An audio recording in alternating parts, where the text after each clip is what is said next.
안녕하신가요? 저는 오랫동안 깨달음을 전하며 살고 있는 사람입니다. 오늘은 외로움이라는 말에서 어떤 느낌이 드시는지 여쭙고 싶습니다. 뭔가 마음이 쪼이듯 허전함이 느껴지진 않나요? 그렇지만 잠깐 멈춰보세요. 어쩌면 그 외로움이야말로 우리 삶에서 빛나는 보물일 수 있거든요. 에이, 정말 그런가? 싶으실 수도 있겠지만 부처님 가르침을 살펴보면 외로움은 피해야 할 것이 아니라 오히려 마주해야 할 중요한 삶의 화두라고 할 수 있습니다.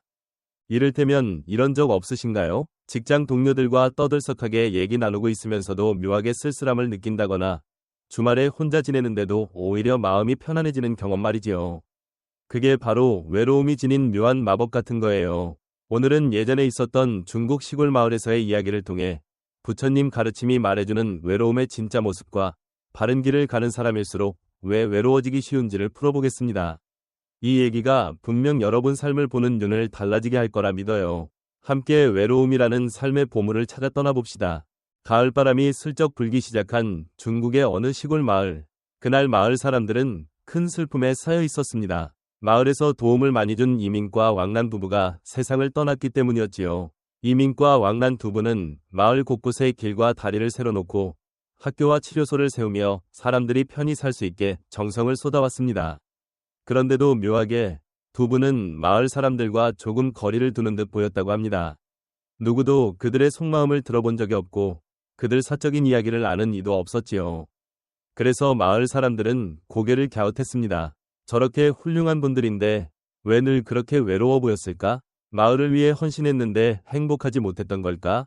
장례식 날 마을은 정막에 잠겼습니다. 이민과 왕란의 집 앞에는 두 사람을 기리는 사람들이 줄을 섰고 향연기가 피어오르는 가운데 서로 그들과 얽힌 추억을 나누었습니다. 이민님은 엄하셨지만 공정하셨어. 왕란님은 따스하면서도 어딘가 쓸쓸했어. 두 분 다 마을 일을 참 진심으로 생각해 주셨지. 이렇게 추억을 이야기하면서도 사람들 마음속에는 저분들은 안 됐지 하는 생각이 자꾸 자리 잡았습니다. 그런데 그때 한 스님이 마을을 지나오게 되었고 마을 사람들은 깊은 슬픔 속에서도 낯선 스님을 따뜻이 맞이하며 이민과 왕란의 삶에 대해 들려주었습니다. 스님은 한참 이야기를 듣고 나더니 고요하게 말문을 열었습니다. 그 두 분께서는 외로운 채로 세상을 떠나셨군요. 스님의 말에 마을 사람들은 깜짝 놀랐습니다. 마치 그분들이 걸어온 길을 닿게 뚫고 있는 듯했기 때문이지요. 저는 먼 곳에서 온 스님입니다. 이민님과 왕란님 삶에 대해 잠시 제 생각을 나눠도 될까요? 마을 사람들은 스님을 고요한 방 안으로 모셨고 스님은 천천히 말을 이어갔습니다. 먼저 안심하셔도 됩니다. 이민님과 왕란님은 매우 만족스럽게 마지막을 맞이하셨습니다. 뜻밖의 말에 마을 사람들은 놀란 기색이 역력했습니다. 그때 스님이 물었습니다. 홀로 나고 홀로 죽는다라는 말 들어보신 적 있으신가요? 고개를 갸웃거리는 사람들을 보며 스님은 설명했습니다. 누구나 세상에 나올 때도 혼자이고 떠날 때도 혼자라는 뜻이지요. 부부 사이라 하더라도 태어나는 순간도 죽는 순간도 결국 나 혼자입니다. 마음 깊은 곳의 비밀은 누구도 완전히 알아줄 수 없고요. 스님은 잠시 쉬었다가 다시 말을 이었습니다. 여러분은 사람들이 왜 외로움을 느낀다고 보시나요? 마을 사람들은 잠시 생각에 잠겼고 한 어르신이 입을 열었습니다. 아마 마음속에 뭔가 숨겨둔 무거운 짐이 있어서 그런 게 아닐까요? 스님은 고개를 끄덕이며 부드럽게 웃었습니다. 맞습니다. 우리는 눈에 보이지 않는 짐을 안고 삽니다. 부처님 가르침에서는 이를 업이라고 부르곤 합니다만 쉽게 말해 우리가 살아오면서 해온 모든 것이 마음에 쌓인 것이라 볼 수 있습니다. 좋은 일이든 나쁜 일이든 다 포함되지요. 스님은 사람들을 바라보며 이어갔습니다. 그리고 그 쌓인 흔적은 마음 깊숙이 일종의 광주리에 담기듯 쌓여 있어서 우리가 세상을 보는 눈이나 느끼는 바를 크게 좌우합니다. 그래서 세상이 같아도 각자 받아들이는 느낌이나 생각이 다 다른 거예요. 어떤 이는 기쁨을 느끼는데 또 어떤 이는 슬픔을 느끼지요. 이민님과 왕란님도 어떤 마음 짐을 쌓아왔는지 우리로선 다 알 수 없습니다. 마을을 위해 무언가 하려고 하는 마음이 많이 쌓였을 수도 있고 둘이서 함께 이뤄내고 싶은 갈망이 컸을 수도 있지요. 하지만 우리가 모르는 다른 마음들도 있었을 테니 왜 두 분이 외롭게 지내셨는지 함부로 단정하기는 어려운 법이지요. 마을 사람들은 고개를 끄덕이며 외롭게 보이는 이들 마음을 우리가 함부로 재단해선 안 되겠구나 하고 새삼 깨달았습니다. 그러자 한 젊은 여인이 스님에게 물었습니다. 스님, 이민님과 왕란님 같이 훌륭한 분들이 왜 외롭게 지내셨을까요? 모두가 존경해주고 마을을 위해 애쓴 분들인데 더 활짝 사람들과 어울리고 즐거움을 나누면 좋았을 텐데요. 스님은 다정하게 웃으며 대답했습니다. 좋은 물음입니다. 사실 바른 길을 가는 사람일수록 스스로 외로움을 택하게 됩니다. 마을 사람들은 깜짝 놀랐습니다. 바른 삶을 사는 것과 외로운 삶, 이 어째서 이어질까 위하였지요. 이유는 크게 두 가지입니다. 첫째, 자기 믿음을 꿋꿋이 지키려 하기 때문입니다. 바른 길을 가는 사람은 옳다고 여기는 것을 지키며 주위가 뭐라 해도 생각을 굽히지 않지요. 이를테면 이민님은 마을을 발전시키겠다 믿고 주변 반대가 있더라도 새로운 일을 벌였을 수 있어요. 왕란님은 예전부터 내려온 성역할에 얽매이지 않고 자신의 재주를 마음껏 펼치고자 했을지도 모르지요. 그것이 두 분이 바라본 마을의 미래였고 그 신념을 관철한 덕분에 이런 일도 컸을 겁니다. 하지만 대부분 사람은 주위 흐름에 따르는 걸 편하게 여기니 자기 소신을 분명히 내세우는 일을 꺼리게 되는 경우가 많아요. 그러다 보면 그 소신 있는 사람이 오히려 소외될 수 있지요. 둘째, 바른 길을 가는 사람은 사물을 깊이 파고들기를 좋아합니다. 겉으로 얼버무리는 것을 넘어 문제의 본질을 헤아리려 애쓰지요. 아마도 이민님과 왕란님 역시 마을이 안고 있는 근본 어려움을 들여다보고 장기적인 해결책을 고민했을 수 있습니다. 하지만 많은 사람은 그런 깊은 고민보다는 당장 간단히 풀 수 있는 방식을 원하기 마련입니다. 그래서 깊이 생각하는 사람은 주변과 어긋나 보이기가 쉽습니다. 스님은 마을 사람들을 둘러보며 말을 이어갔습니다. 결국 바른 길을 걷는 이가 외로워지는 건 그 가치관이나 생각, 살아가는 방식이 다수와 다르기 때문입니다. 그런 외로운 길을 가는 건 쉽지 않지만 자기 삶의 뜻을 이루려면 어쩔 수 없는 선택이기도 하지요. 사람들은 스님의 이야기에 고개를 끄덕였습니다. 이민과 왕란 두 분도 자신들이 옳다 여긴 걸 끝까지 고수하고 사물을 깊이 살피는 참된 사람들이었겠구나 하고 깨닫게 됐지요. 마지막으로 스님이 덧붙였습니다. 외로움은 바른 삶을 사는 사람의 숙명일 수도 있습니다. 그렇지만 슬프거나 안타까운 것만은 아니에요. 오히려 그 외로움을 마주하고 자신과 대화하다 보면 우리는 자기 삶의 의미를 찾아낼 수 있으니까요.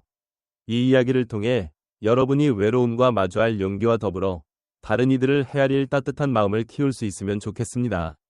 바른 삶의 길은 때로 외로운 여정일지 몰라도 그 끝에는 마음의 깊은 넉넉함과 진정한 행복이 기다리고 있다고 믿습니다. 스님의 말은 마을 사람들의 가슴속 깊이 울렸습니다. 이민과 왕란의 삶이 들려준 이야기를 통해 사람들은 외로움과 맞서며 바른 삶을 산다는 것, 위 뜻을 배웠습니다. 마을 사람들은 스님에게 감사 인사를 전하고 각자 자기 삶으로 돌아가 더 굳센 결심을 하게 되었습니다.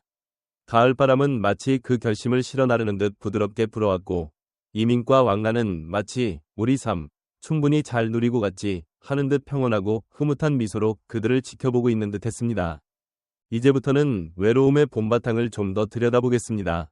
부처님 가르침을 담은 옛 글귀 가운데 하나는 곧 온 세상이고 온 세상이 곧 하나다 라는 뜻을 담은 구절이 있습니다. 우리는 한 사람 한 사람이 따로 떨어져 있지만 동시에 모두가 이어져 있다는 생각을 보여주는 말이지요. 사실 우리는 태어날 때도 혼자이고 죽을 때도 혼자입니다. 하지만 삶을 살아가면서 가족, 벗, 곁사람 등 소중한 이들을 만나죠. 다만 그것은 몸으로 맺는 관계일 뿐 마음 깊은 구석까지 전부 통한다는 보장은 없습니다. 왜냐하면 우리 마음속 깊은 이야기는 말로 다 꺼내기 어려우니까요. 친한이라도 전부 털어놓지 못하는 부분이 있기 마련이고 설령 말로 전했다 해도 상대가 10중10 다 알아준다는 건 거의 불가능하겠지요. 누구나 남이 절대 알지 못할 비밀 한 자락쯤은 가슴속에 품고 사는 법이거든요. 그럼 왜 우리가 이렇게 서로를 다 이해하지 못할까요? 각자 살아온 시간이 다르고 그 시간이 켜켜이 마음에 쌓여 만들어낸 자기만의 눈으로 세상을 보게 되기 때문입니다. 결국 누구도 누구의 세상을 완전히 볼 수 없다는 얘기입니다. 그래서 때로는 외롭고 불안한 마음으로 홀로 걸어가는 느낌이 들기도 하지만 그게 꼭 나쁘기만 한 건 아닙니다. 어쩌면 그 외로움이야말로 우리가 자라나고 삶의 뜻을 찾게 만드는 힘이니까요. 앞서 스님이 말씀하신 것처럼 바르게 살려는 사람은 자기 믿음과 눈길을 깊이 지키다 보니 주변과 어긋나는 일이 잦습니다. 예를 들면 직장에서 다들 찬성하는 안건이 뭔가 미심쩍어 혼자 반대한다든지, 친구들끼리 대화할 때 다들 맞장구 치는데 나만 못 납득해 마음이 답답하다든지, 가족의 바람과 달리 내 열정을 쫓는 길로 가기로 한다든지, 이런 순간들은 바로 바른 삶을 사는 이가 느끼는 외로움이 드러나는 거예요. 반대로 바르지 않은 길을 가는 사람, 즉 자기 생각을 굳게 지키지 않고 주변에 휩쓸리며 깊게 파고들지 않는 사람은 겉보기에는 외로움이 덜할 수 있습니다. 왜냐하면 주변과 마찰이 적고 피상적인 관계를 맺기 쉽기 때문이지요.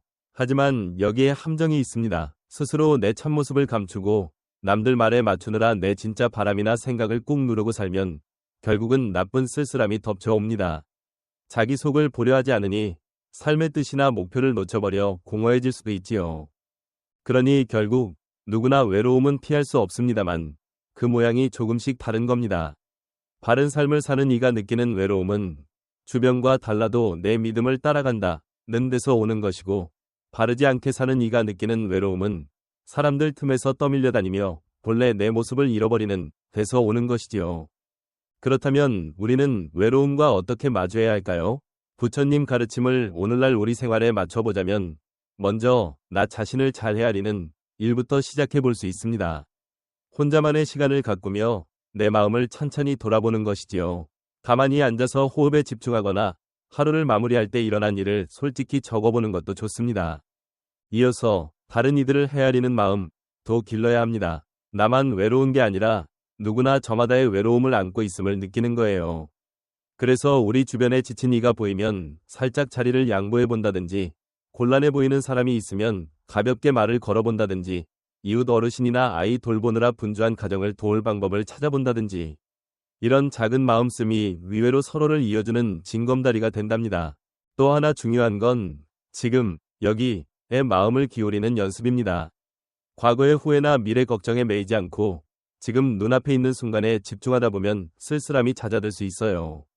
예를 들면 밥을 먹을 때 음식 맛과 냄새, 씹는 감각에 온통 주의를 기울이거나 산책할 때 발바닥이 땅을 디딜 때의 느낌, 주위 풍경이나 새소리를 잠시 눈여겨보는 시기죠.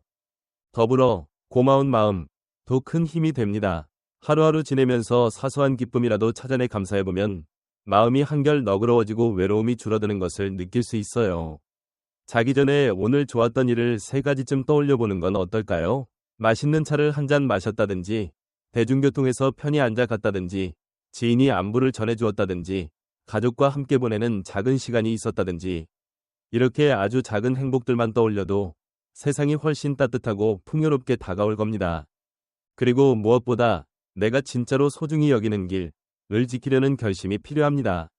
주의가 다르다 해도 나의 뜻과 생각을 귀히 여기면서 가는 거예요. 그게 진정한 만족과 기쁨으로 가는 열쇠이니까요. 때로는 용기가 필요하겠지만 그 길 끝에서야말로 진짜 내 자신을 만나게 됩니다. 자, 여기까지 이야기를 정리해 볼까요? 우리는 모두 태어나서 세상을 떠날 때까지 결국 혼자인 셈입니다. 그리고 바른 삶을 걸으려 하면 할수록 외로움을 느낄 때가 많아지지요. 하지만 바로 그 외로움이 우리를 자라게 하고 삶의 뜻을 찾도록 이끌어준다는 것이 오늘의 핵심입니다. 외로움을 무조건 밀어내기보다 잘 받아들이고 보듬고 활용하라는 얘기지요. 혼자 있는 시간은 자기 내면을 들여다보며 참된 자신을 발견할 귀한 기회가 되고, 거기서 얻은 깨달음이 이웃과의 깊은 이어짐으로 퍼져나갑니다. 이민님과 왕란님 이야기가 그걸 잘 보여주었지요. 두 분은 누가 뭐라 해도 자기들이 옳다고 믿는 바를 밀고 나갔고, 그래서 때로 외로웠을 겁니다. 하지만 그 길을 통해 두 분은 성장했고 마을 사람들 존경을 한몸에 받는 귀한 분들이 되셨습니다. 우리 역시 두 분처럼 내 믿음을 소중히 간직하면서 때로 찾아오는 외로움을 두려워하지 않는 용기가 필요하지 않을까요? 그러면 더 깊은 자기 이해와 진실한 사람들과의 이어짐을 누릴 수 있을 테니까요. 마지막으로 여러분께 여쭤보고 싶습니다. 지금 여러분께서는 어떤 외로움과 마주하고 계신가요? 그리고 그 외로움이 내 삶에 무엇을 말해주려 하고 있는지 한번 귀 기울여 보시면 어떨까요? 아주 작은 시도로도 좋습니다. 매일 잠깐씩 숨결에 마음을 모으거나 하루를 글로 담백하게 써보기도 하고, 자기 전에 오늘 좋았던 일을 3가지쯤 떠올려 보는 거예요. 주변 누군가를 위해 작은 배려를 해보는 것도 좋습니다. 또 내 가슴 속에 깃든 가치와 믿음을 찬찬히 되돌아보며 그것을 지키겠다는 마음을 굳힐 수도 있겠지요.